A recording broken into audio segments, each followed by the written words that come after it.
am still getting, I'm not the rock star that Mary Love Parrish is. She just seems to really be able to seamlessly speak to both audiences. I struggle with that, so you'll probably have a lot of, situating happening up here. But welcome to this workshop on screencasting. As you can see, these slides are already available to you at this URL right here, bit.ly/eform16screen. So if you, those of you in the room, obviously, you're going to be able to see them. There may be some times, folks on the webinar, if you're not happy with the experience, we did a little test before we got started where we watched some videos here in the room and people gave us their feedback. If you're not satisfied with how the audio works when we watch these videos here in the room, you can always mute the webinar and go into these slides and click the link that I clicked to launch the video, and you can launch the video yourself. So that's an option. So, and I also just wanted to do a quick plug since I have the floor here for this newsletter I'm starting. For those of you who haven't heard, I am, this is my last e-formation on the full-time staff of Virginia Seminary. And so I'm heading off to Columbia University to do a doctorate in learning media design at Teachers College. So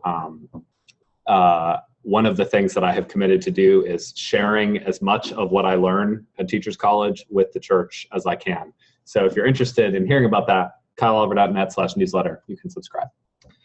Okay, end of commercial, beginning of presentation. Once I figure out how to get this to advance. There we go.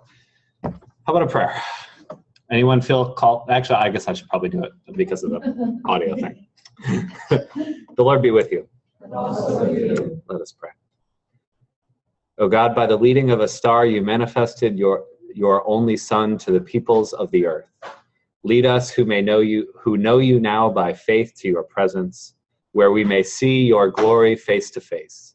Through Jesus Christ our Lord, who lives and reigns with you and the Holy Spirit, one God, now and forever. Amen. The prayers from the season of the Epiphany, for those of you who are a part of liturgical traditions, I think are great communicator prayers, right? God manifesting to the world. I use these all the time, and I love this phrase that we hear so often in Scripture about seeing face to face. This is meaningful prayer to me. So the reason that face-to-face is important is because what we're going to be talking about today is the screencasting. So for those of you not familiar with this idea, we've had lots of video presentations already. There's going to be even more. I think part of what's so exciting right now about the sort of educational technology, communication technology landscape is that it is just really easy to create video in lots of different ways and for lots of different purposes. So this session is specifically about video where you're sharing your screen, or video where you're really just taking it, sitting at your computer. Maybe you're sharing your screen, maybe not. I'll sort of define screencasting in just a sec. So I want to make a case and then talk about tools, and then we're gonna try an exercise, I think. So I use screencast as noun and verb.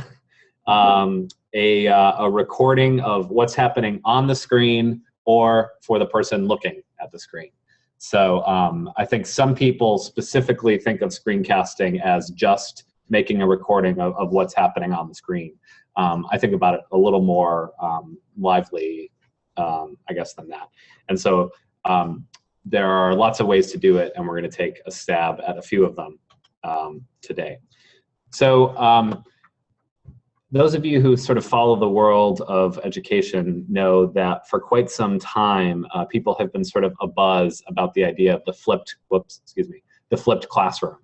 Part of what the internet broadly, and especially easy screencasting and other kinds of tools, part of what that's done is it has allowed us to shift some of what was traditionally done in sort of lecture to happen before a class starts. You know, so I went to engineering school, and I had like entire flipped classes where the lecturer said, okay, all the math is on the video before you come. So, you know, watch the math. This is engineering school. You've got to get through that. And then when you come to class, I'm actually going to like take your questions and like teach, and we're going to like talk to each other and practice. And in so many different fields, this notion of having the sort of getting the content time be out of the classroom and have the doing, the homework, the active learning happen in the classroom is a really powerful model. Now that doesn't mean you take you know, notes from a 35-minute lecture that you used to do. You press play on your camera and record a 35-minute lecture staring at your screen. That probably will not create compelling content on the whole. And you know, for those of you watching on the webinar, you know, there's a real gift, I think, to talking to a screen in an animated way. I'm not particularly good at it, but I think one of the things we need to think about as if part of why we're screencasting is to sort of do lecture before a class starts, I think cutting it into really little pieces is going to be important. But I'm jumping ahead just a little bit. So if you have these slides open, if you're on the webinar and would like to play this for yourself, the image itself is a link. So you can click it and it'll. Hi, I'm Julie Schell, and I'm going to provide a 60-second definition of a flipped classroom aided by a terrific visual from the Center for Teaching and Learning at the University of Texas at Austin. All right, let's go. The easiest way to define a flipped classroom is to think about it in contrast to a traditional class. In a traditional class, students usually get first exposure to course content inside the classroom via direct instruction from their teachers. For example, the first time they hear about the Pythagorean theorem happens during class time. In a flipped class, that first exposure to content happens before the class meets. Students prepare for class time by doing some kind of coverage activity. For example, by watching a lecture video created by their teacher or created by someone else, or by completing a reading assignment. During class, students work on applying the key concepts or ideas they covered in their out-of-class work. They interact with their peers and their instructors during class time. The cycle completes when, after class, students use that feedback gained during class time to further their learning by reviewing concepts they found difficult, confusing, or interesting. Streaming throughout the entire process are the learning goals, the big picture ideas regarding what students should know and be able to do with the particular content being studied. And that's the flipped classroom in 60 seconds. Hi, I'm Julie Schell. Sorry. I'm going to go back to the graphic for a second. So you heard her use the phrase coverage activity. You know, I think that's a good way to think about what screencasting can do for you. When you need to cover something, you've got an option of creating a video to do that. And she talked a lot. Part of why I want to show this video is because I want to sort of interact with it a little bit. She talked about, you know, watching a video or doing a reading assignment beforehand. I think it's also worth noting that a lot of screencast applications can happen here afterward, right? If you have a Sunday school class or a seminary class or whatever sort of teaching context that you're in, and you realize that a bunch of people weren't getting something, you could go back and create a video to sort of address what you picked up on that wasn't working in the classroom. So don't think of the screencasts you do just as coverage on the front end, but sort of covering things in a responsive way on the back end is also, I think, what we can make use of this technology for. Sorry, I gotta go back to my slides now.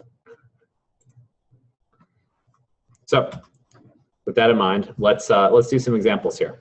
So we're not going to show the whole video, but probably the classic, you know, everybody's probably watched a screencast.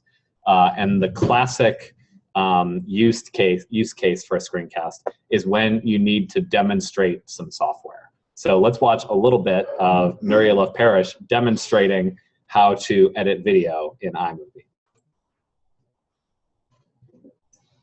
So Acts 8 gave us a Christmas video, and I'm going to personalize it for St. Andrew's Episcopal Church, which I serve.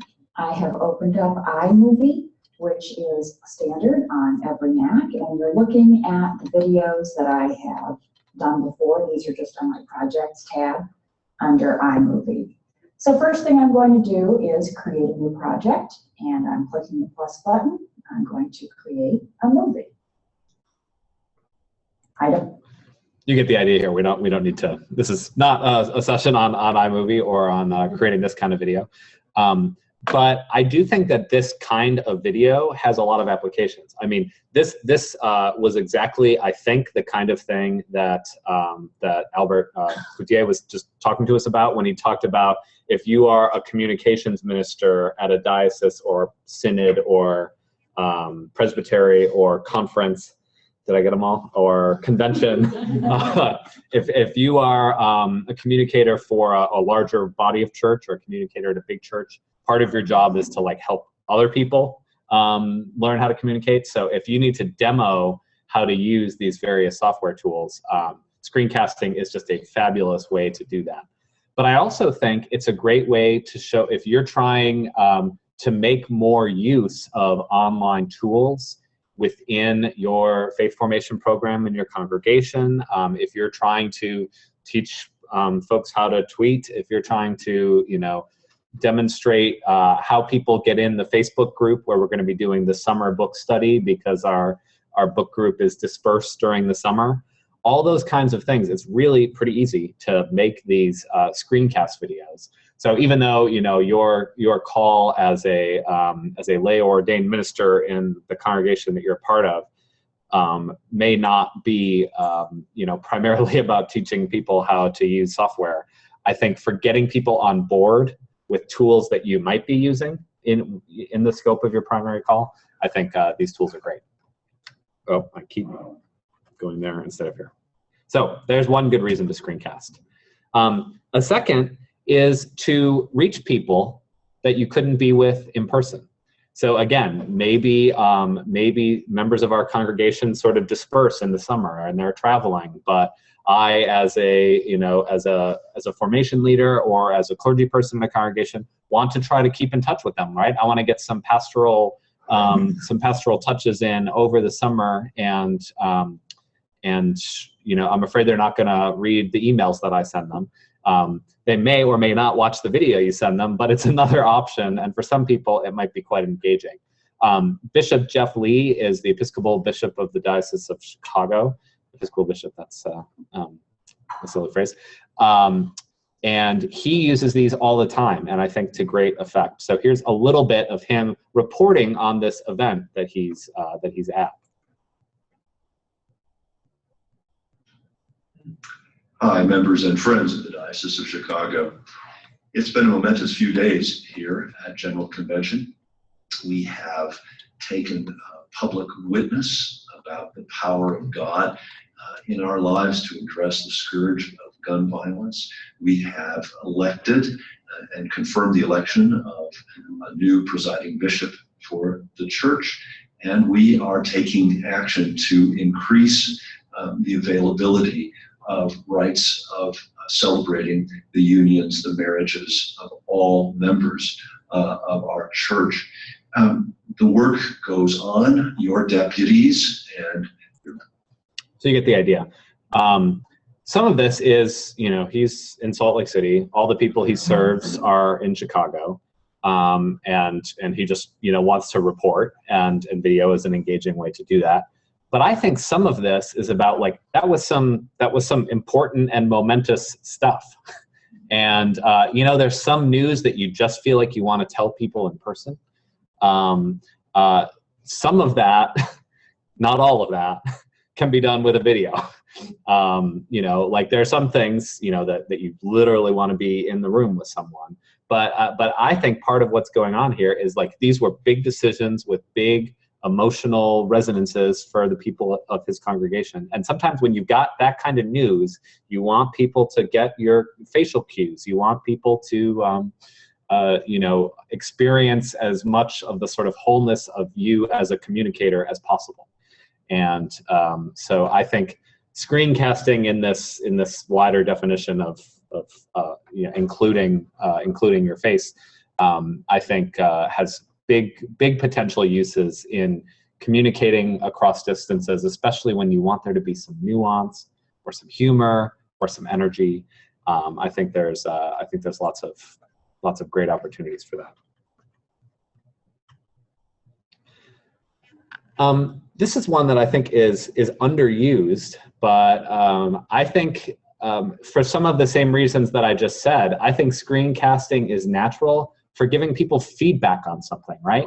I used to be, when I was at the University of Wisconsin, I was a writing fellow. So I was a peer writing tutor, and I got, you know, me and a partner would get sent to a course, and we'd be like the embedded writing tutor for the students in that course. So they do 2 rounds of submitting a paper to us, getting written feedback, and then meeting with us for a writing conference. And you know, nobody, or you know, especially college students, you know, it's hard to take feedback, right? Especially when that feedback is your paper's a mess. You know, so obviously we worked really hard on figuring out nice ways to say that. But everybody's always talking about how text, you know, sometimes strips the emotion out of the communication we do. So I think, and I won't play this video because it's literally just me saying, hey, one of the things you can do with screencasts is scroll through a document and give people feedback about it.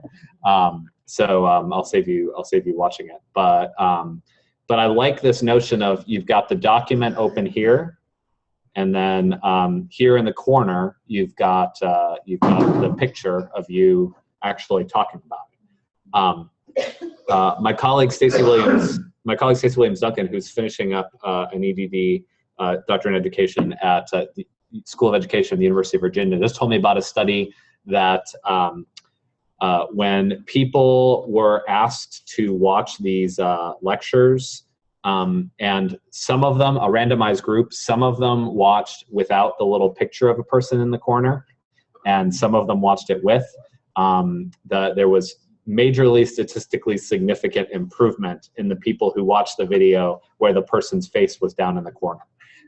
So go figure, that personal connection contributes in some way to retention and learning. We got a question on the webinar. Can you tell me whether a screencast video is a better option than something like Facebook Live? Oh, yeah, that's an interesting question. I think what's great about a screencast, as we're defining it here, is you know, you record it. You can have as many takes as you want. If you don't like how it turned out, you can do it again. You can you know, you can create a script if you want to create a script. So you know, you have a little more control over your message if you're doing a pre-recorded screencast versus a live broadcast. Obviously, there are some benefits to live media too, right? People could send in questions, you know, and engage with you in real time. You could have a two-way, you know, not a screencast, but whoops, our camera's moving around here.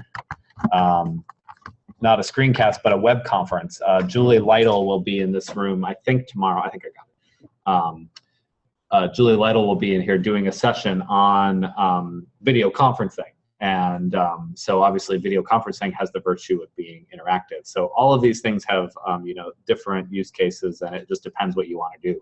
Certainly I wouldn't want to do a Facebook Live broadcast if I'm giving someone, you know, feedback on a personal assignment or a proposal to our church council or what have you.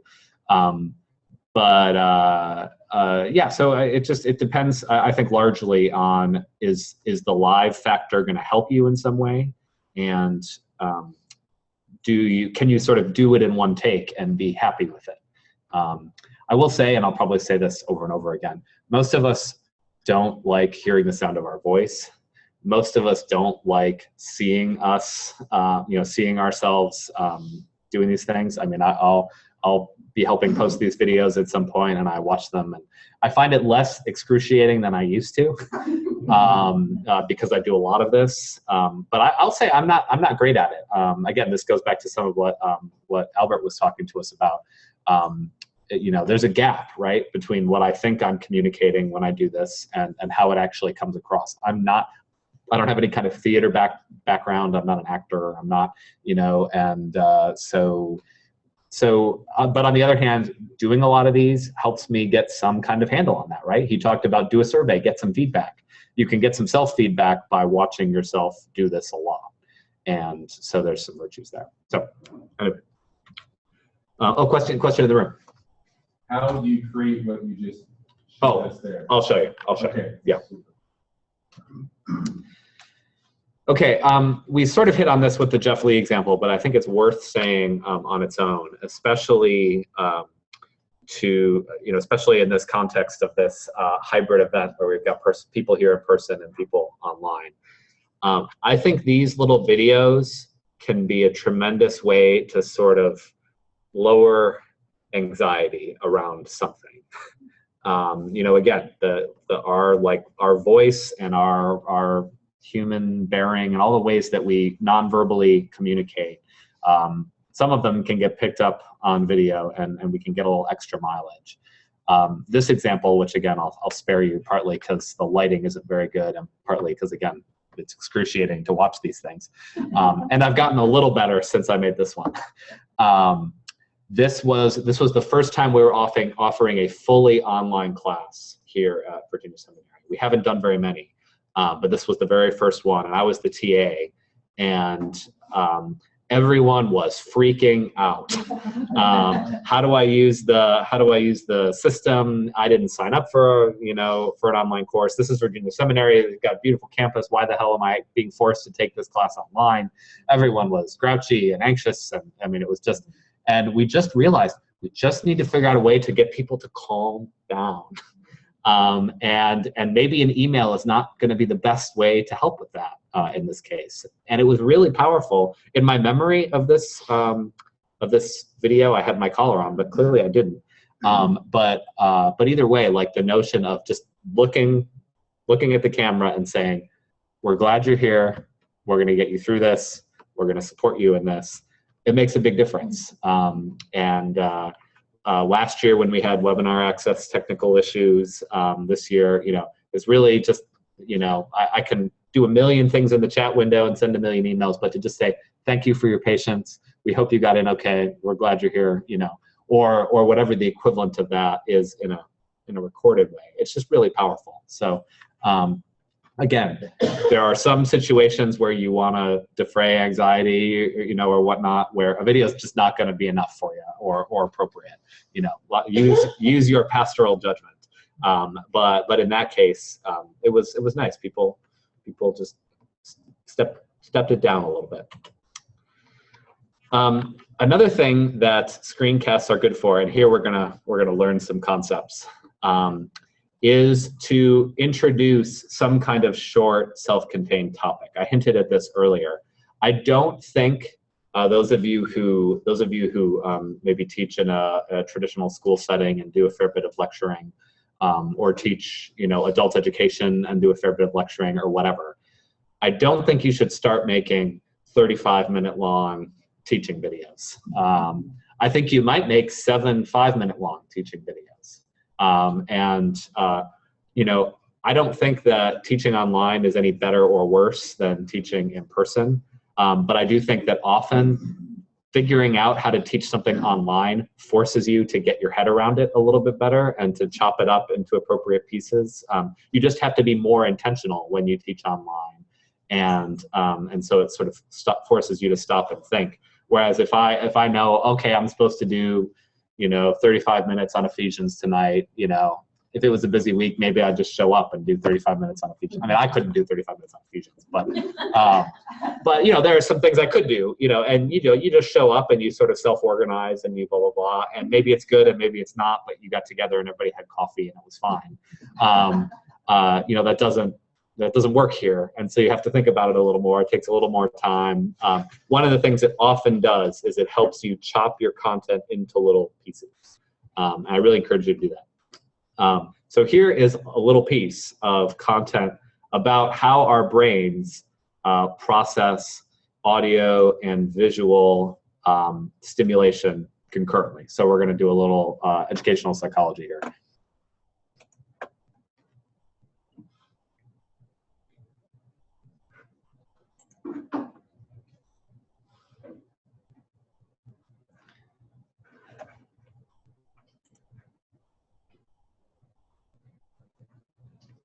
Geocoding is one of the most important theories when it comes to how we learn, and something educators can use to make learning. Sorry, just pausing for a second. He's saying dual coding. I showed this recently and someone struggled with his accent. Dual coding theory is what he's talking about. Sorry. Easier and more enjoyable. After watching this video, you'll understand how and why geocoding works. Geocoding is a theory that our mind stores information in two different forms, in audio and in images. According to this cognitive theory, our brain features two short-term channels, one for visual and one for verbal information. And information will be stored in each of these channels before being passed over to the long-term memory. However, neither of these short-term channels have infinite storage. Like any storage device, they get full. Let's say you are watching a nature documentary. In this example, the brain processes the words that it hears, as well as the images that it sees, and stores each in the relevant channel. However, you can't just endlessly take in information. Once you get to a certain stage, your short-term memory fills up, and you can't process any more information without processing the previous stuff, which takes time. Now, this is where it starts to get really cool. Sure, you could go ahead and store separate stuff in each channel, or you could help yourself remember information by reinforcing it. If we store similar information in both the audible and visual channels, we are much more likely to recollect it. When your brain can make a link between the visuals it is being fed and the sounds that it is hearing, you are more likely to be able to remember and recall this information later. This is called the modality principle. Instead of storing the information in separate areas of the brain, we can share the load across the audio and visual channels. So, those are the bases of geocoding theory. However, there are a few more ideas we can use to make it more effective. The first is called the redundancy principle. Back when we were watching our documentary with audio and video, our channels were being used effectively, with all the sound going into the audio channel and imagery going into the visual channel. Here's the thing though, your brain has no text channel. It dumps any textual information it finds into the visual channel. Now the viewer has to listen to audio, look at video, and also process text. It starts to quickly overload the visual side of our brain. Furthermore, if the text on the screen is identical to the narration, the brain has an even harder time remembering this information. For this reason, it's generally best to keep to two inputs. Now we know how to make a learning resource that uses two inputs so as to not overload our brain. But there's much more to it than using just two inputs. We have to make sure to remove as much distracting content as possible. This is called the coherence principle. It's easy to get carried away when creating video, adding things like background music, visuals, sound effects, and more graphics. While this stuff can look good, it's actually negatively impacting on the learning ability, as it takes up precious room in the brain.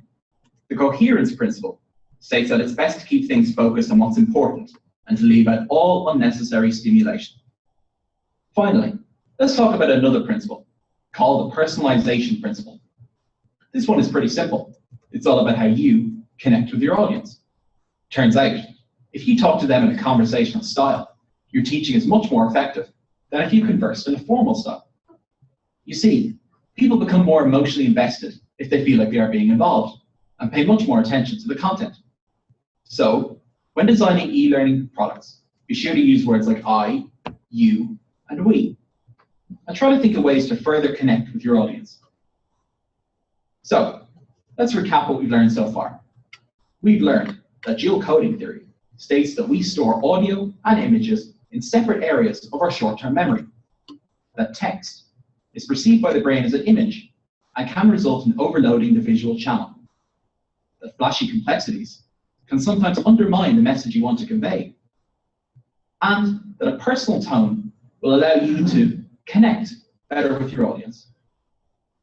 We'll go into these concepts later in more detail in future videos, but for now, hopefully, you have a better idea of how and why geocoding works.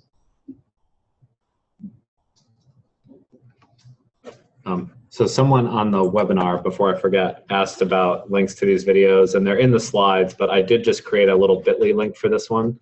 So if you go to bit.ly/dual coding, whoops, it's reloading this for some reason. I told the webinar that there's not like a copy paste link. You actually just click on the image. Yeah. And the image acts as a link. Exactly. It's unusual. Yeah. I was trying to avoid having too much text on the page. Okay, good. So they're good to go. Never mind. Bit.ly/dual coding will get you there. So I like this video. I like watching the boxes fill up. Does anybody feel like their box is full? Our goal tonight is that things will be a little more interactive and you can be working on things and talking to each other. And so hopefully your box won't get too much fuller tonight. But we know it's a long day and we are glad you're hanging in there. So this is really useful, right? Like as we create things like PowerPoint presentations, you know, can you avoid extraneous text? This video tries for the most part to sort of practice what it preaches. He sounds a little formal to me. It's very hard to sound informal when you're off a script. I think this is why broadcasters are, you know, such tremendously talented people, is that they sort of make it look easy and they make it look natural. But when you're reading a script, it's really hard to be natural. So he's a little stiff, but by and large, I like that this video sort of practices what it preaches and sort of shows some of this stuff. So obviously this stuff doesn't apply if you are doing a video that's just press play on your laptop or press record on your laptop and record it via your webcam. But if you are doing some combination of your face and images or just images, obviously these are principles that you can put to use. I think he's absolutely right that just because you can do something with the various features of video editing tools doesn't necessarily mean you should do that thing. If you've ever used video editing software, you know that there are like a million different kinds of transitions, or just PowerPoint. You know, there's a million different kinds of transitions, pretty much crossfade, you know, where you fade from one to the other. That's all you need. You don't need numbers 2 through 35. You just need the crossfade. So I like these points. Anybody want to query or lift up anything in the video? I just find that really helpful. Please. I thought his body language was different than the tone. I thought his body language was stiffer than his conversational style. I wonder if that communicates as well. Yeah, I'm repeating the comment. She thought that his body language was a little stiffer than his voice was. I think that's probably true, and I think that's true for a lot of us. And again, this is why I think that, like, for instance, a good preaching class covers not just constructing the text, but, you know, the embodiment of it, right? I remember being just next door in my preaching class and like dancing around the room, you know, and saying the word was made flesh, and, you know, and having to say it like 17 different times in different like yoga poses, and just remembering that we are like bodies and we communicate complexly. And yeah, so I think you're right. And I wonder if this is like the first video he's done. You know, who knows?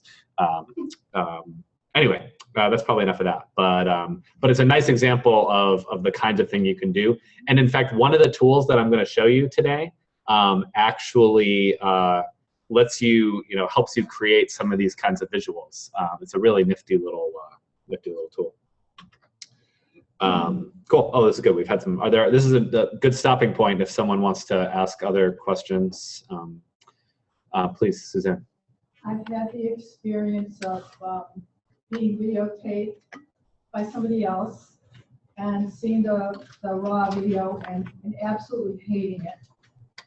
And then Can I pause you and say that? I want to make sure I can summarize the whole thing. Suzanne's had the experience of being videotaped by someone else and seeing the raw video and absolutely hating it. And person through editing and doing the short pieces that Kyle's talking about Mhm. made it look natural. So I just wanted to affirm that the short pieces is the way to go. Yeah, yeah. Yeah. Yeah, and I think, you know, there's sort of, so in the second part, she said she just wants to affirm that you can break up a long narrative into short pieces, depending on how complicated you want to get with your editing, and that can make it feel natural. I've sometimes done a screen capture where you know, I press record and I start talking and it's capturing what I'm doing, and then I press stop, and I'll just do like a really lightweight edit in iMovie or something like that, where I take the video and it's just a screencast of me talking to the camera, and then at places where I look dumb, I try to find an image that works, and I just drop the images in at the places where I look dumb. So hopefully I follow the coherence principle, right? Hopefully I find an image that reinforces what's going on. You know, hopefully the images don't have too much text in them. Hopefully, you know, all those kinds of things. But if you're willing to go, I mean, what the virtue, it seems to me, of screencasting is that it's like relatively quick, right? Especially if you can just press publish and it doesn't have to be perfect. You know, if you can just convince yourself to just get it out there and trust.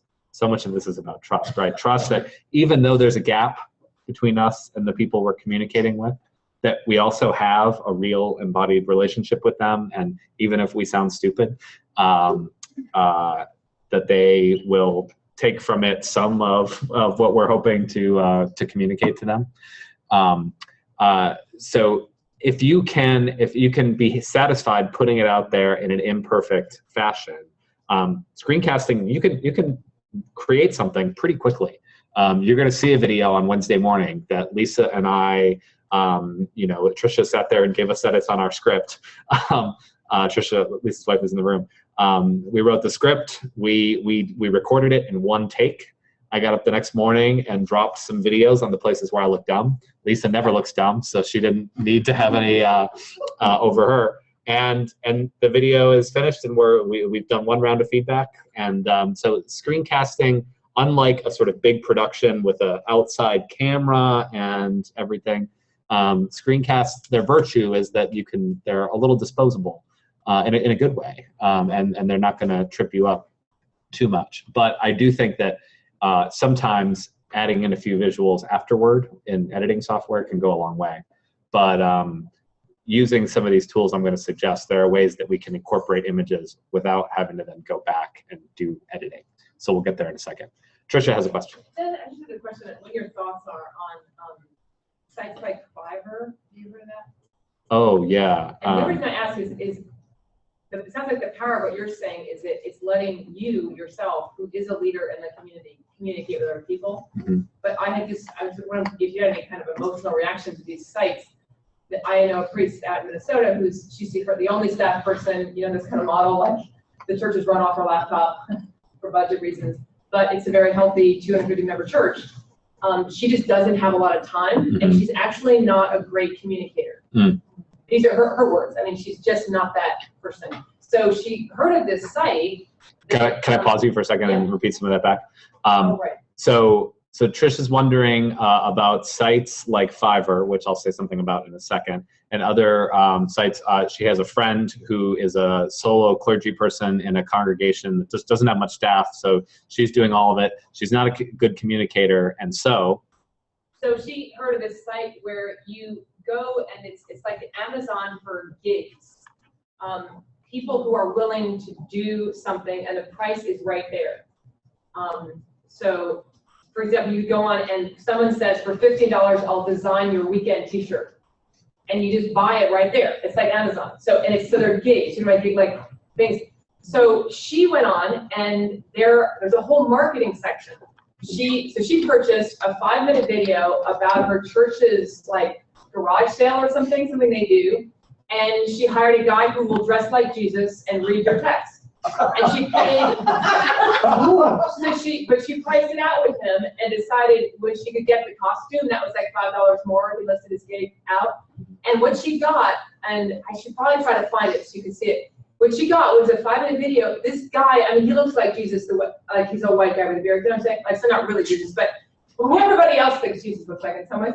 And he pitched their garage sale like from Jesus. It is hysterical, and it cost her $30. And she got billing. Now, if she wanted it in a day, he charged $50. If she could wait 3 days, because he's got other gigs, she paid like $30.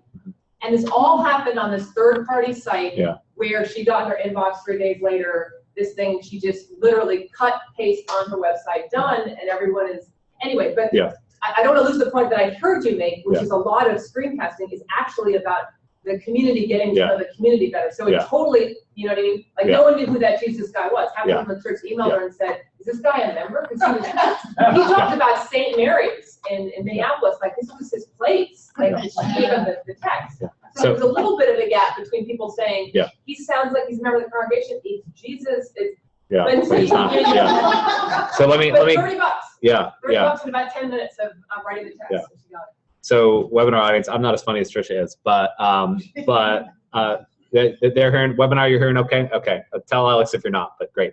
Yeah, I think that's right. I think if the garage sale, if the point of pitching the garage sale is to pitch it to people who aren't members of the church, then who cares if you know white guy Jesus is a member of the congregation or not? Ultimately, like I don't think anyone's gonna. Maybe I don't know. Maybe someone will show up at the garage sale looking for Jesus, as it were. And you know, great.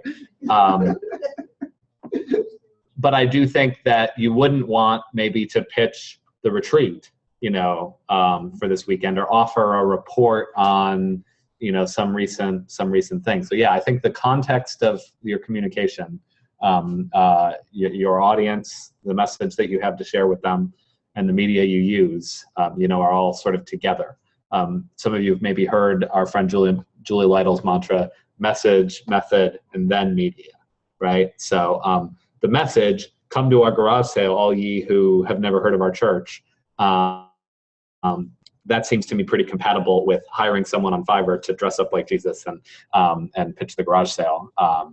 And I could imagine that being, I mean, I love Leanne, but I could imagine, you know, that was more compelling than the video Leanne probably would have made. But if Leanne wants to tell the parish about a big decision that the vestry just made or something, you know, then that's not the place. So.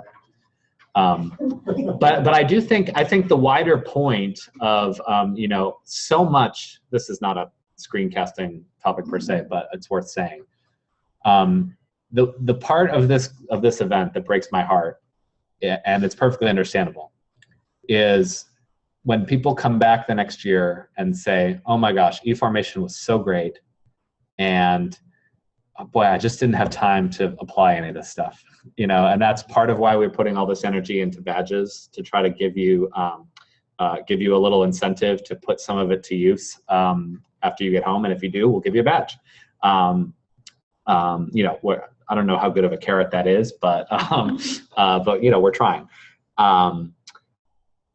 I think we do need to be realistic about if we want to do some of this, if we want to step into this cultural milieu in the way that Albert has challenged us. Sometimes that's going to mean going on Fiverr, or, you know, paying, you know, an outside consultant or a member of the youth group, you know, some money to do some task. So it's worth trying to decide what you can offload, you know, outsource. I mean, I know that's a dirty word, but it doesn't have to be a dirty word, in that sometimes someone you talk to can do something a lot more efficiently than you know, than you can. So it's worth thinking about. Okay, but that's a bit of a digression. Any other questions about? I'd love to hear. Does anyone have other ideas for use cases? Like, what are you thinking about? Oh man, I'd really like to make a screencast that does this. Are you getting ideas, Richard? Well, I was thinking instead of, you know, for a class, do it for Sunday sermon. Okay, here are the topics of the lectionary, and here's what to look for, what to be thinking about when you come, and then when you look at the sermon, they are more connected. They've heard all this before. They go, "Oh yeah, that's cool." They'll say, I'm sorry, people go, "Oh, I didn't even know that story was in the Bible." Yeah, cool. We don't have a real biblical literate conversation. Yeah. So doing a sort of sermon preview, that's great, you know. And again, you get to communicate some of the whatever it is that you, Richard, bring to the act of preaching. Some of that gets encoded into the video that you do ahead of time. That's cool. I like that. Other thoughts, please, in the back. I've been thinking about how to cut and slice my sermons, portions of sermons that are building blocks I often use into small pieces. I've been thinking, just like you were, in terms of my development process. I always feel like there's so much scrap on my workbench that never gets shown when I go to deliver my sermon, and that's a big learning process. And folks generally don't want to go to classes these days anyway, so a way to sort of bring that interest is through the primary engagement vehicle and worship and sort of set up. I've been thinking of days a week when I would maybe deliver some of that stuff after having done my study, a short little clip of it. Yeah. And then even do like a Facebook group thing at a certain night for a half hour for anyone who wants to engage on that subject. Yeah. So chopping up little pieces of the sermon, or the pre-building blocks that get cut on the cutting room floor, or that story that you had to cut. You know, that's a cool thought, right? Like this is the thing that I would have liked to have included, but it was just too long. So here's that little piece. Jenny, did you? My case in point this Sunday for our sale is the anointing of Jesus' feet. You know, I don't want to spend time explaining to people that Mary Magdalene wasn't a hooker. You can do that beforehand. Say, you know, she's not a lady of the evening, and let's dispel that myth. You know, and so you get that done ahead of time, and then go to some of the media issues. So yeah, and do some pre-work ahead of time. There's a question of you know, and this would be something that one would want to study in making screencasting a part of their rule of church leadership life. An interesting question about how do the analytics of who's using it, you know, guide you? You know, so for instance, if you're sharing it in your newsletter each week, right? If you make a little screencast, maybe you're making a software demo screencast of how to you know, join the summer book study on Facebook. You know, the number of cumulative views on YouTube doesn't tell you a whole lot because you don't know how many people sort of watched it, but the number of clicks from your church's newsletter, you know, that gives you a better estimate because fewer people are going to click to that video multiple times from your email that you sent out at the end of the week. So the number of clicks on that video give you a decent idea of how many unique individuals. And of course, you can go really deep and figure out how many unique IP addresses and blah, blah, blah, depending on what you're using to track it. But the reason I say all this is it's an interesting question. How many people watched my little pre-piece on Mary Magdalene? You know, was it 5 or 50 or whatever? And how does that inform what I assume, you know, they saw or didn't see or what have you? It's an interesting calculus. Jenny, did you have one? Yeah, welcoming parents to summer camp and calming some fears. Oh yeah. Little summer camp preview. I think that's great. Show them around camp. That sort of thing. Yeah, very cool. Alex, some from the website? Someone online suggested as an introduction to liturgical seasons, which I thought was... Introduction to liturgical seasons. Yeah, that's pretty cool. And there again, I could imagine some actual, you know, some switch back and forth between your face and the screen too. If you want to show people for this liturgical season, here are some sites online that you might use for your personal prayers, or you know, or whatever it is. Show them around the lectionary materials that people might take advantage of. I don't know. Yeah, Sheila. Is this an appropriate platform for? I want to do an Acolyte Teaching piece. Okay. Now, Sheila wants to do an Acolyte Teaching piece. And is that appropriate for this, or is that another way to be better? Well, in my sort of arbitrary delimiting of this genre, where I've sort of defined it as like the screencast is you sitting in front of your screen, you know, it seems to me that doing an Acolyte training video, you might need 3 dimensions. You might want to get out in your space. You know, the tools that I'll show you are literally tools where you'd be trying to do that by, like, you know, holding the torch and, you know, that kind of thing. You know, I need something different. yeah. But if you wanted to do it with your smartphone, Sandra, you're going to do some like smartphone stuff soon, right? Yeah. So is that tomorrow? Yeah. So Sandra's doing a session on easy video creation with your smartphone. And you probably could do an Acolyte. You know, you don't need to go out and buy a fancy camcorder to shoot a quick show you around the church video. Yeah, please, over here. It seems to me that you could do a screencast with a video of worship. So show just a piece of worship, and then discuss it in the screencast.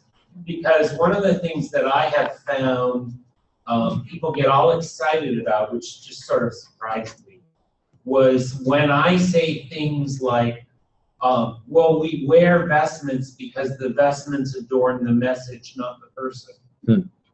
You know, and that's like something totally new that my parishioners have been Episcopalians forever, never heard before. So it becomes a point that people that are in the parish like to hear, makes them feel good about their tradition, but it also becomes a point of entrance for people outside the tradition. Oh, that's why they do that. It makes it less scary coming in. Yeah. So talking about sort of annotating some video of worship, you know, and that might get to a place where we have a sort of hybrid genre, right? You know, you could imagine, okay, I've got a recording of our service that someone shot with a smartphone or shot with a camcorder or whatever.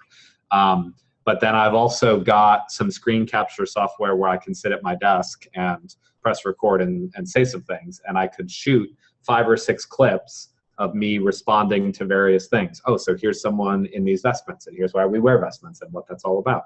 And then, you know, so without doing too much heavy-duty editing, you could definitely put together a sort of video annotated video of the liturgy in your congregation. I think that would be cool. Sort of combining screencasting with other sort of video genres, I guess. That's cool. I like that.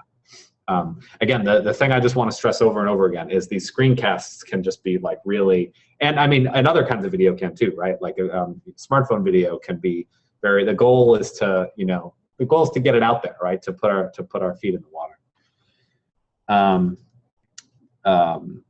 Okay, oops, I'm looking at the wrong computer here. Shall we press on? Any other, anybody burning to share another screencasting special case? Just a very practical question. So if you're sitting in front of your laptop right now, you decide you want to do a screencast. Have you talked yet about the software, like, so you hit record using what, and then do you drive that into on the, like, literally what on our laptops is the thing that hits record? We're going there next. Perfect. Yep. Okay, so how do you make these things? What are some good tools for making them? That is where we're going.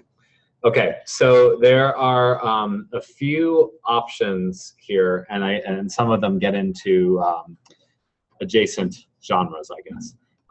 The thing that I'll do a couple of at some point I'm gonna take the plunge and switch over to my other computer here, so we're gonna have to sort of pause while I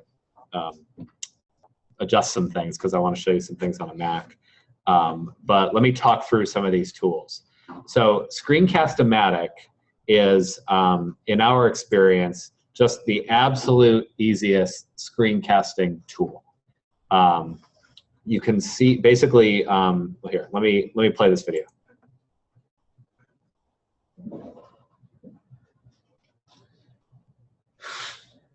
ScreencastoMatic.com.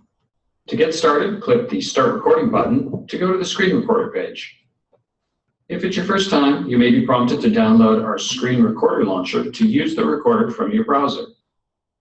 You can also click this link to install the recorder as a standalone application on your Windows or Mac PC, so you can run it outside the browser. So let me just pause there. So everybody following that. So this thing literally, if if you've got the right combination of browser and computer, this thing will run in your browser. You don't even have to install any software. You just install the launcher. Like those of you doing Zoom, you know, like you install the Zoom launcher thing, but it launches, you know, sort of from your browser, right? You put in a URL and it takes you somewhere else. So you can do that, or you can download a full app. And you know, it may be worth downloading the actual software. It's still free, but it's important to make that super clear. After you get set up with the recorder launcher, then you can refresh the page to launch the recorder. When the recorder starts, you'll see a black and white frame with a menu for the recorder controls. You can choose to record just your screen, webcam, or both the screen and webcam using these buttons. The free recorder is limited to create 15-minute recordings, but you can upgrade to the Pro recorder to make it unlimited. You can drag and resize this frame to record anything on your screen, or choose from some standard HD sizes or full screen recording. The recorder will be set up to record the default mic on your computer, or you can select a certain mic using this button. If you're on a Windows PC with Vista or later, then you can also record the computer audio if you have the Pro recorder. When you're ready to record, click the record button, and all of the action inside of the frame will be captured. You can pause and resume the recorder, preview your recording, and restart if needed, or click the Done button if you're finished recording. After you click Done, a new window will appear where you can choose to save the recording to a video file, upload to ScreencastoMatic.com, or YouTube. If you upgrade to the Pro recorder, then you get a lot more uploading options, which you can see by clicking this icon. The Pro recorder also adds editing tools to cut, zoom, blur, add overlays, and much more. That's it for this quick intro. For more tutorials, click on the tutorials. Okay, so we did a high-level summary without me having to say anything, but let me accentuate some of those after I take Kathleen's question. When it saves it, do you know what kind of format it saves? If you save it, can you then edit in something else? Yeah, you can save it and then edit it in something else. I forget what format it puts it in, but it puts it in a standard format, and I think I've done that, in fact. So let me highlight a couple of those points. You know, for free, you get up to 15 minutes. Don't make one of these things longer than 15 minutes. I just like sort of can't say it enough than that. Like, I really think, you know, this video that we'll show on Wednesday is 3.5 minutes, and I wish it could have been 2.5. You know, I mean, it just 3 minutes is the border that I try not to go over if I'm doing something that I really want someone to watch the whole thing, who's like not necessarily bought in at all or whatever. Obviously, if you're teaching, you know, that video we watched about dual coding theory, I think it's more like 4 to 5 minutes, and that was fairly complex and couldn't be reduced down anymore. But 15 minutes is plenty. You do get a lot more features if you buy the Pro version, and it's $15. You're not going to find too many software upgrade features. I mean, when we I forget if it's forever or per year, but even it's per year. But even per year, that's nothing. I mean, it's not nothing, but it's nothing relative to lots of these software as a service. So we have no mercy now when we teach this to faculty members. We're just like, get out your credit card, buy it, load it, let's go, because you get so much more. I really you know, he said if you're on Windows Vista or later, you can also record the computer audio. That's super powerful, right? That means that if I want to do one of those animated worship videos, and my church is already putting our worship on YouTube, I could drag the little box around a YouTube video, and select screen and face, and you would get the YouTube video and then my face down in the corner talking about the YouTube video. So you could do like the director's cut of your worship. That would be super nifty. It said Windows Vista or later. I don't know what the situation on the Mac is. I actually had forgotten that that's in this little video. So I don't, but I think there's a decent chance that it may work on a Mac. But that's a pretty cool idea. There's probably some pyrotechnics you could do to get the computer audio to get picked up in other ways, but that's cool. So any other questions about Screencast-O-Matic? I mean, that video is so sort of demo-y that I don't think I need to change over and demo it, but Richard. Well, it's not necessarily Screencast-O-Matic, but I know some paid, you get video, otherwise it's YouTube. Can you give me a brief pro and con between Vimeo and YouTube? Sure. Yeah, the sort of 30,000 foot pro con on Vimeo versus YouTube is, I don't know where that sound just came from. Sorry. YouTube is sort of everything, right? There's high-end stuff, there's low-end stuff. Vimeo has sort of branded itself as the sort of high-end content provider. I think they have found various ways of encouraging like high-end video makers to have, like lots of, like if you are doing research about videographers, I think chances are they'll have their portfolio they're more likely to have it in Vimeo than in YouTube. I usually just go YouTube. I just think it's really accessible and out there, but Vimeo is kind of like sexier. It's kind of like higher, higher production values usually. I think the actual feature sets aren't super different. It's very hard to stay current on, So how much you get really for free. You may look kind of cheesy next to everybody else. I don't think I'm slick enough to be on Vimeo. Is how I would put it. Father Albert, I think, could pull off Vimeo. I mean, he's a media professional. Yeah, that would be my thought. Another question in the room about Screencast-O-Matic. But is it only in Mac and Windows, or what about mobile content for Android? Mobile devices? I don't think Screencast-O-Matic supports mobile devices. And one thing I don't know, Sandra, do you know, are there Screencast apps for mobile devices? I bet there are. Yeah, I don't know. I don't. Yeah, Not yeah. off the top of my head. Yeah, I bet there are. If you that would be the thing to search for is Screencast. Yeah, I should say that my definition of Screencast is definitely broader than how that word is officially used. I mean, when they say Screencast, they usually mean make a video of what's on your screen with or without your talking head in the corner.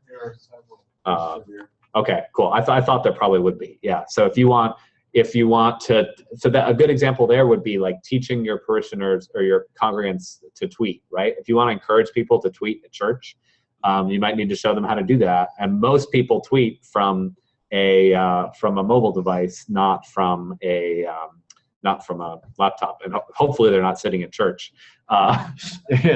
tweeting the sermon from their laptop. But they might well from their mobile device. I like to tweet sermons. So there are Screencast. I'm not an expert in them, but there are Screencast tools for mobile devices, and probably also for Chromebooks. That's another segment that there's more and more people using now. There's probably, I would guess, a Chromebook Chrome extension for doing screencasts on Chromebooks. I'd almost bet my life that there is. Anything else exciting about Screencast-O-Matic you want to see? I just love that you can select with or without your picture. You can just do your picture.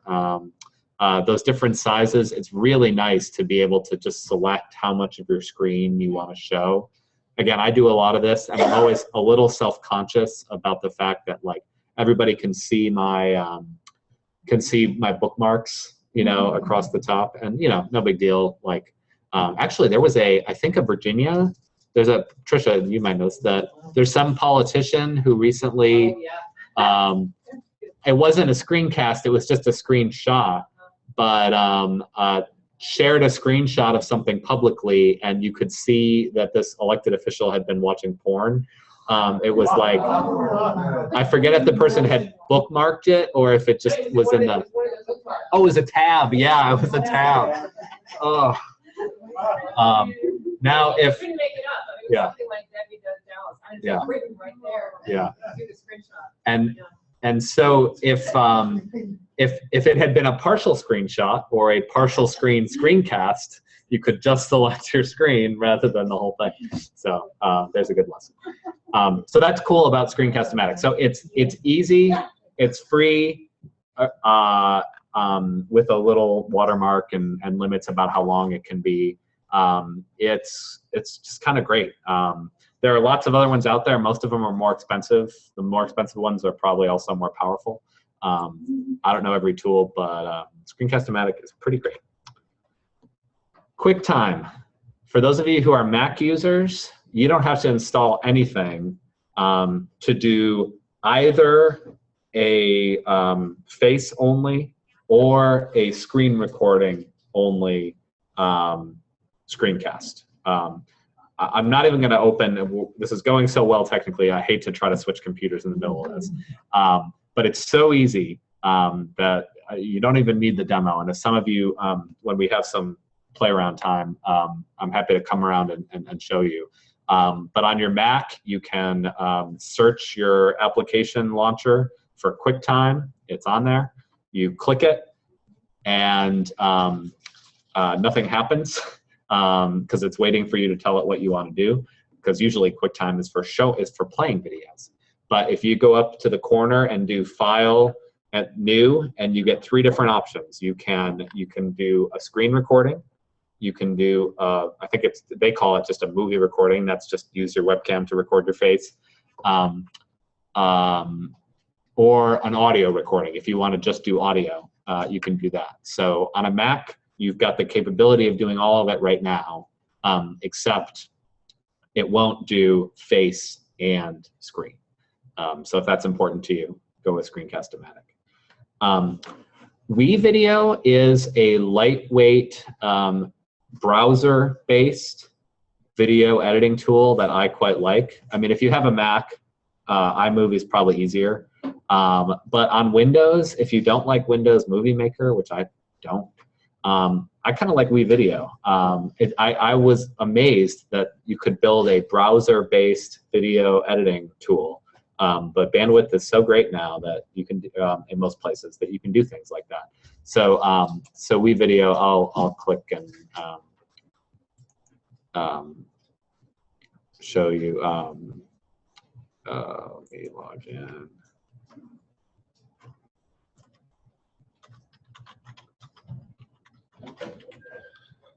See if I get lucky on my password. Of course not. Oh.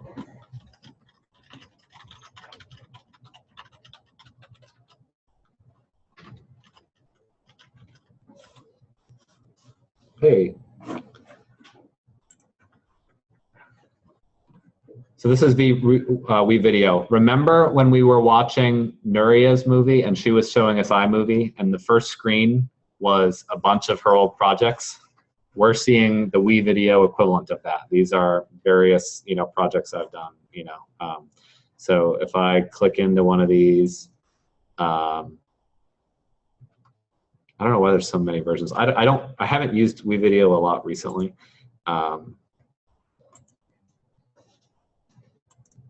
We may be pushing a processing limit here. I don't know why it's not opening up. But basically, think of WeVideo as iMovie in your browser. Video editing software in your browser. So it will let you, if you've got a slightly upgraded version of it, it will let you do face recordings or screen recordings. I forget if it will let you do both. Really, if you want to do both, if you want screen and your face, I just can't recommend whatever it was called, Screencastomatic enough. We're coming up on the working memory limit, I think. So mobile devices, certainly you can do a screencast, your face cast by doing this, or this, I guess, depending on which way your camera's flipped. Usually you can toggle between them. But as we've talked about, there are screen capture tools for capturing your screen there. Explain Everything. I'm going to show this promo video too, because Explain Everything is really cool. This thing is for making things. In fact, I wonder if that if the visuals from the thing about dual coding theory that we watched, I wonder if those visuals were done in Explain Everything. Oh,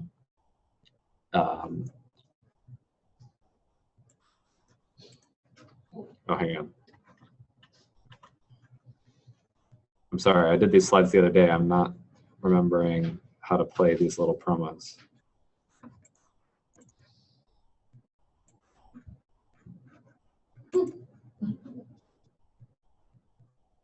Sorry about this. Hang on one sec.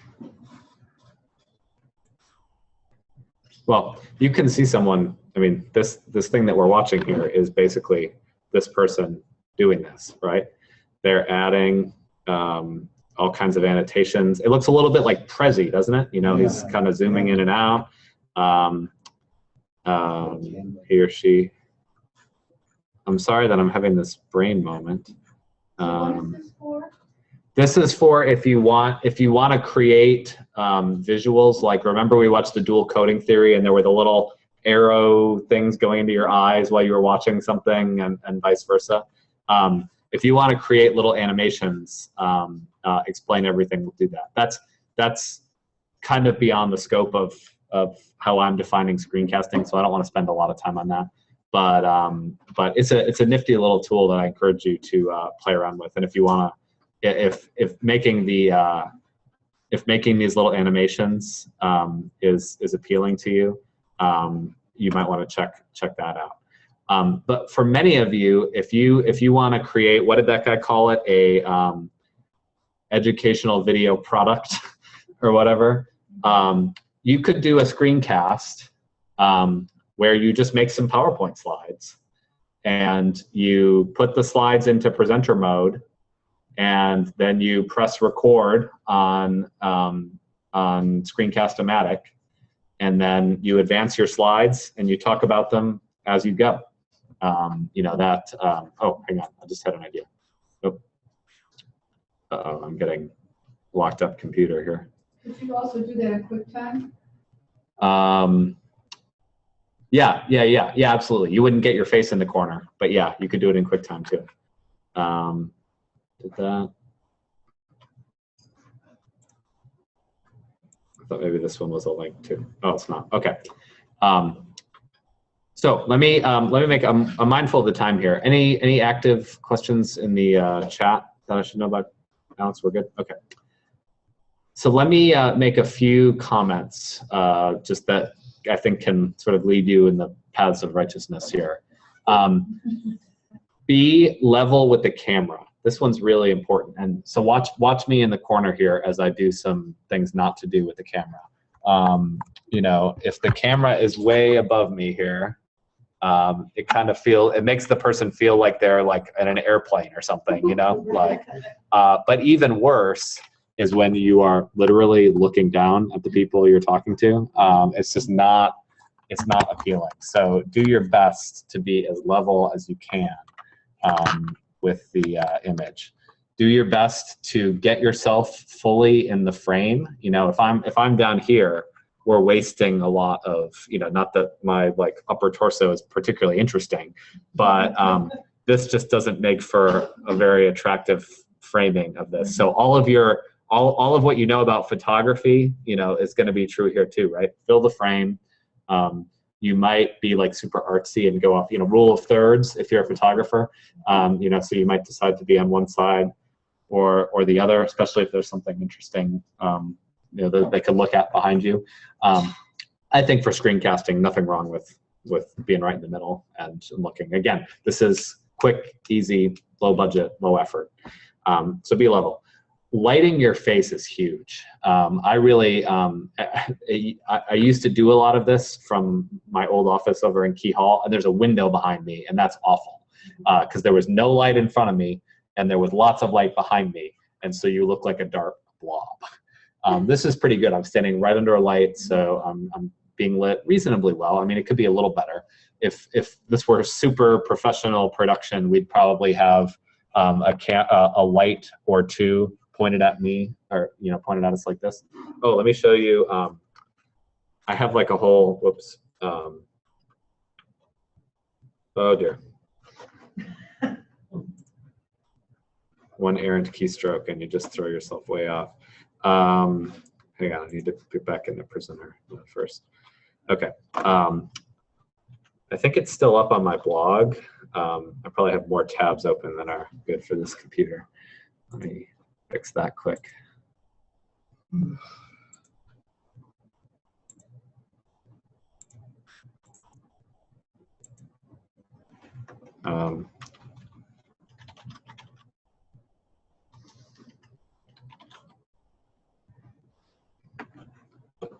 swear this is not a shameless plug to try to get you to go look at my blog. There's nothing particularly interesting on my blog. But what there is a picture of my desk setup. Take me to this page. Come on. This computer is chugging. Thanks for bearing with us here. So this is like a standing desk, right? This top like mantelpiece thing is like at eye level for me. So when I'm doing a screencast and want to be level with the camera, I put my computer up on that top shelf so it's level with me.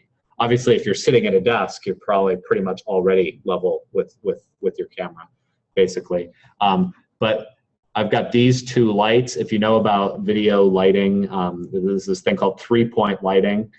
This is like really hacked together 3-point lighting. These are painter's lights from Home Depot, clipped on to various things in my room and pointing back at me. So the whole idea is you want light from behind the camera or next to the camera pointing at you. You just want to be really, really well lit. And then if you're really well lit, then it's okay if your room is also lit, or if there's like a little bit of extra light back there, it won't interfere. So it's the whole point of why you're doing this is so people can really see your face. Make sure they can see your face. And these Home Depot lights are like $15. You know, so go buy one and just only use it when you do screencasts. They're great. We've already talked about length, so that's good. Oh wait, hang on. I'm back to my tips. Yeah, and trust that you'll get better. I mean, this is really an important thing to remember, that you'll get more and more comfortable as you do this. I remember the first time I made one of these. Maybe it's not fair for me to tell this story. She means it in love, and I wasn't offended. But the first time my wife saw one of these videos that I created, she just said, "You sound like a tool." And I know what she means, and I'm just not a natural at this. But I've gotten a little better, and I've gotten so I care less that I look like a tool. So put your pride on the shelf and give it a go, because I think it's worth it. Okay, so we have about 15 minutes left if we want them. We may be exhausted and decide we want to just play around, or we may want to just go have some quiet time before worship. I'm totally game for that. We have an activity here that we could do. We never actually get to this activity, and we've done a lot of questions and stuff, so I feel good about where we've landed here.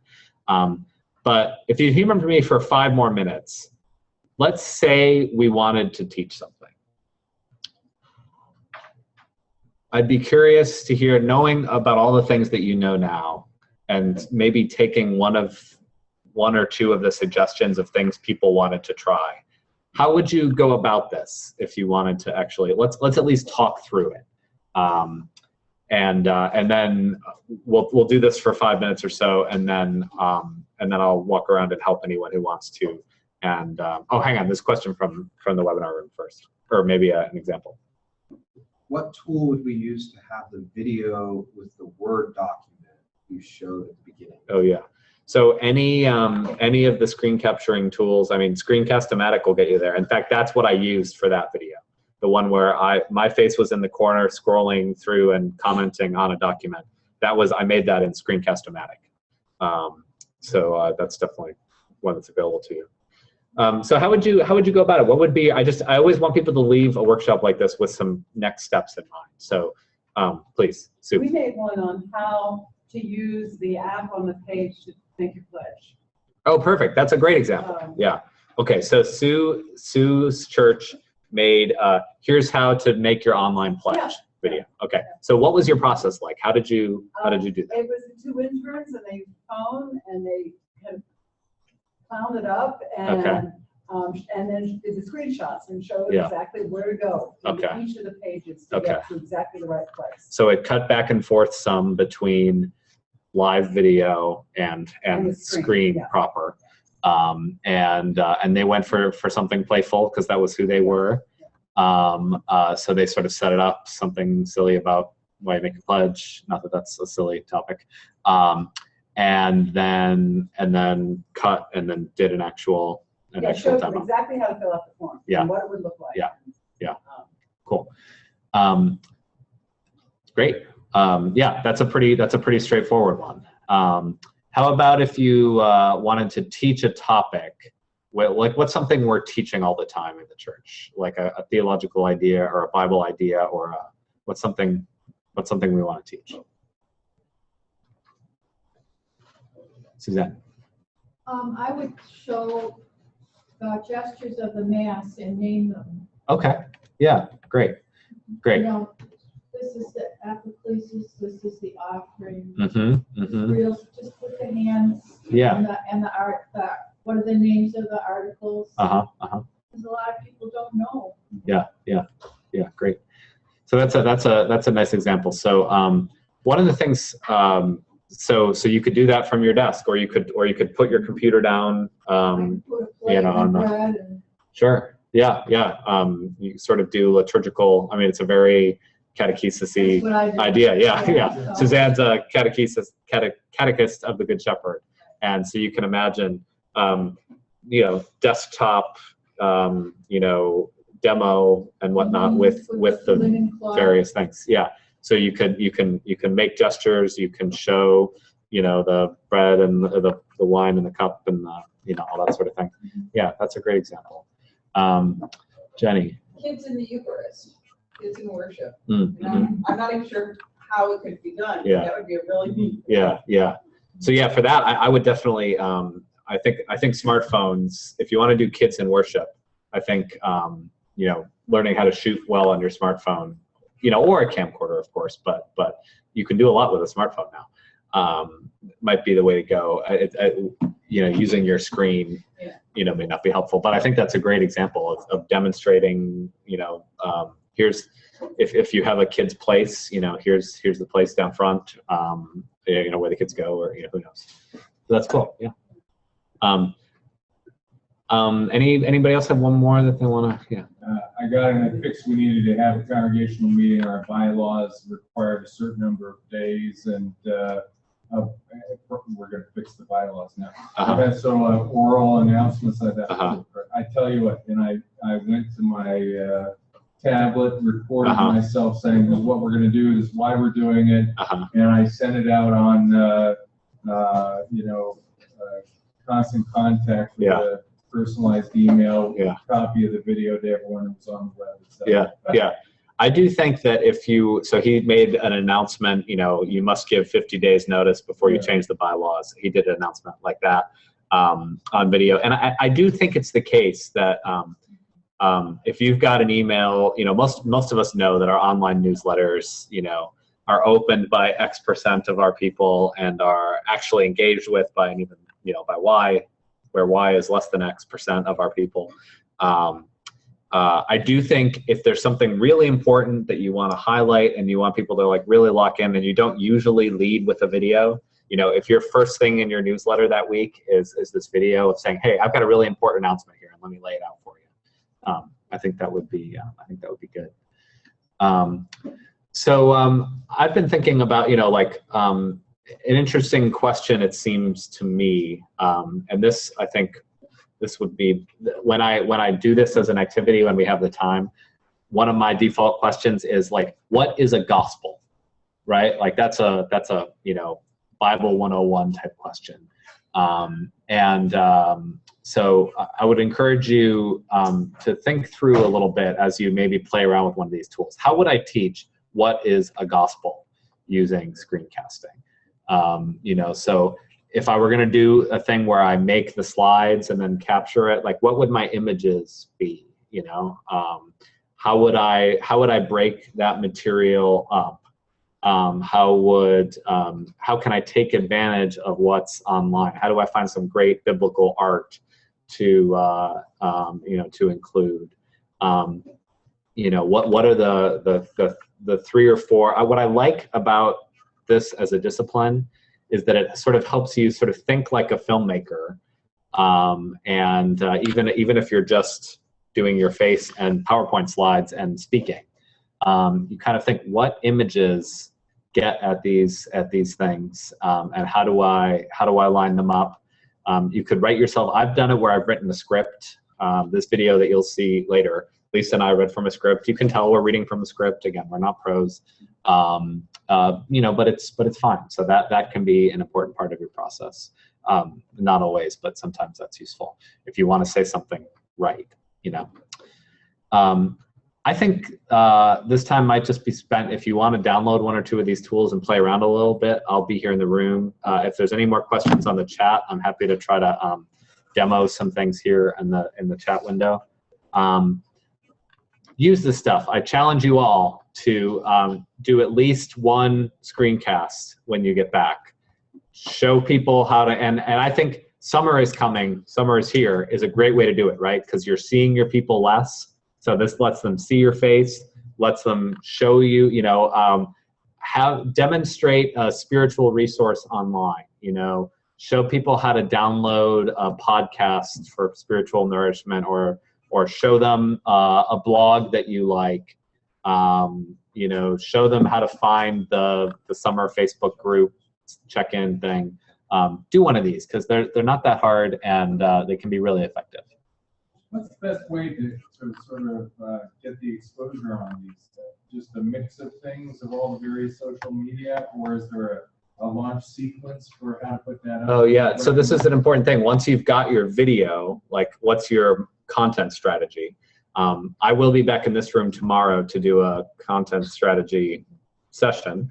So if you're really interested, that might be an option, and I'm sure there are other things that would be relevant there. I think the 2 biggest places to distribute are YouTube and probably now Facebook video. I mean, you're seeing more and more people uploading video to Facebook.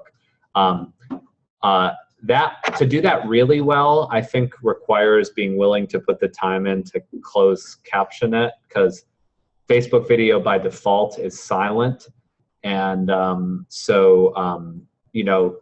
just means if your parishioners see your face and they're interested, they can click, and then the audio starts, or click or tap more likely. Well, people watch it during work, so they don't want to hear people. Well, yeah. So yeah, interesting. But it's an argument for why to have your face there, because when they're scrolling by, they're like, what the heck is this? Oh, I see my pastor's face. I see my Sunday school teacher's face. So even if you don't have the time to caption it, I still think it's worth doing both YouTube and Facebook. There's people just live their lives on Facebook. Not everybody, but lots of folks. And I think you'll get more views. I used to, the other option, of course, is to put it on YouTube and to put a link to the YouTube video on Facebook. But of course, Facebook is trying to keep you on Facebook as long as they can. So they don't have a vested interest in sending people off to YouTube, which is why there's Facebook video in the first place. And it's just, you'll get more views if you do, I think, YouTube and share it on your newsletter, and Facebook, do a native video on Facebook. And those views don't count toward how many people have viewed this on YouTube, but most screencasts, most of what we're doing here today are not going to light up YouTube, right? We're not doing this to try to rack up 1,000 views, right? This is teaching and relating with screencasts. We're doing this because we've got a congregation and we're trying to reach them.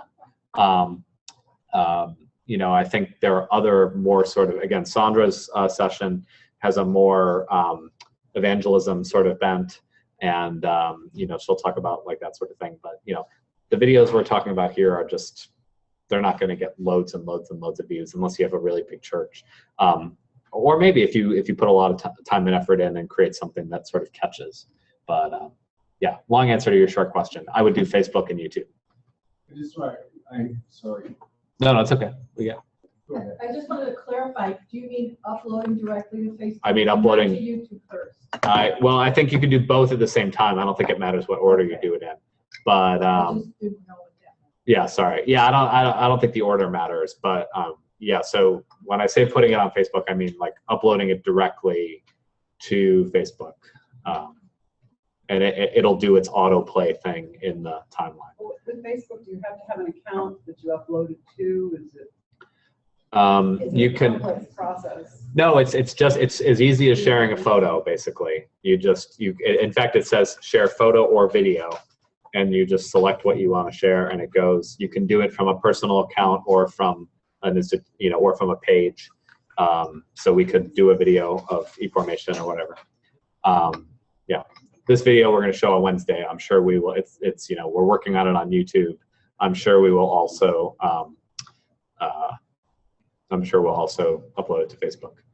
One more quick one, and then we should press end. Well, I heard you recommend 3 minutes is an ideal length. Is that right? I think it's an ideal upper limit for most kinds of things. Okay. Context matters a lot. A 1 minute silly thing. 1 minute's a nice arbitrary time for certain kinds of products. 30 seconds are an interesting. Jim Cass-Keats, who couldn't be here, he works at one of the collegiate churches in New York. I forget which one. Marble? Middle. Jim does this thing, Ideas Done Daily. Is that what it's called? I forget. But 30 seconds or less is the name of the thing. And the idea is do it in 30 seconds or less. So it just depends on what you're trying to communicate. But because that would work for Instagram, right? That kind of short. Yeah, super short. Yeah, I forget what the limit on Instagram is now. Maybe 30 seconds, 15 seconds. It's hard to keep track of all the different specs. But yeah, super short. You can do Instagram. You can do Vine. You can go directly, I think, to Twitter now. There's all kinds of options. So webinar folks, I hope I looked at the camera enough to convince you that I care about you, because I do. I'm glad you're on here. I hope this was useful for you all. Anything in closing from them? Alex is checking on that. Okay, thank you all. I hope you use these, and let me know if you have questions or you want to play around with it on your computer. All right, take care.